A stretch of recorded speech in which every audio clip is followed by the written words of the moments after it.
Hello बच्चों, चलिए आज का हमारा प्रश्न एक वृत्त के परितः एक चतुर्भुज के 3 क्रमागत भुजाओं की लंबाई क्रमशः 4 सेमी, 5 सेमी तथा 7 सेमी है। चौथी भुजा की लंबाई ज्ञात करें। हमें यहाँ से चौथी भुजा की लंबाई ज्ञात करनी है। तो यदि अब हम यहाँ से देखें तो यहाँ से इस प्रश्न को करने हैं तो हमारे पास यहाँ से हमारी मुख्य अवधारणा कार्य करेगी। मुख्य अवधारणा यहाँ से हम लेके चलेंगे, जैसा कि हमें प्रश्न के अनुसार दिया गया एक चतुर्भुज की 3 क्रमागत भुजाओं की लंबाइयां क्रमशः हमारे पास कुछ इतनी है। तो चौथी भुजा वृत्त के परितः है यहाँ से हमारे पास। तो यदि हम यहाँ से इस बिंदु को P नाम दे दे, स्पर्श बिंदु को एक स्पर्श बिंदु को हम यहाँ से Q नाम दे देते हैं, इस स्पर्श बिंदु को R व इस स्पर्श बिंदु को S नाम दे देते हैं। एक बिंदु हम A ले लेते हैं, एक बिंदु हम यहाँ से B ले लेंगे, दूसरा बिंदु हम C ले लेंगे, तीसरा चौथा बिंदु हम D ले लेंगे। कुछ इस प्रकार लेना है हमें। तो यहाँ से हम जानते हैं किसी बाह्य बिंदु से स्पर्श रेखा किसी बाह्य बिंदु से वृत्त पर खींची गई स्पर्श रेखाओं की लंबाइयां बराबर होती है। तो यहाँ से हम देख सकते हैं बाह्य बिंदु से वृत्त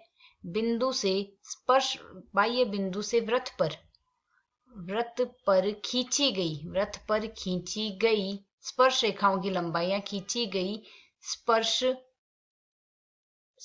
रेखाओं की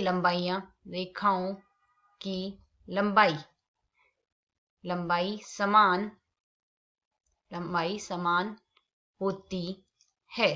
तो यदि बाह्य बिंदु से किसी भी बाह्य बिंदु से वृत्त पर खींची गई स्पर्श रेखाओं की लंबाइयां यदि समान होती है, तो यहाँ से यदि हम देखें AP की जो लंबाई आएगी वही हमारे पास AS की लंबाई आएगी, BP की जो लंबाई आएगी वही हमारे पास BQ की लंबाई आएगी।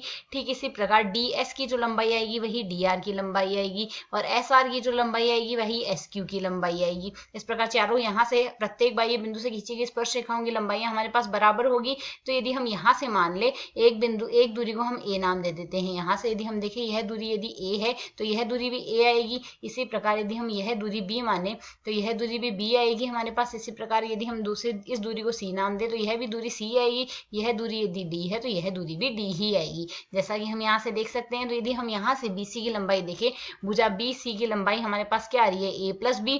इसी प्रकार यदि हम यहाँ से CD की लंबाई देखें, CD की लंबाई क्या आ जाएगी, B प्लस C। और AD की लंबाई यदि देखें तो AD की लंबाई क्या आएगी, C प्लस D। और AB की लंबाई यदि देखें तो AB की लंबाई आ जाएगी A प्लस D। कुछ इस प्रकार आई है। प्रश्न के अनुसार हमें दिया क्या गया है, एक एक भुजा की लंबाइयां दी गई है।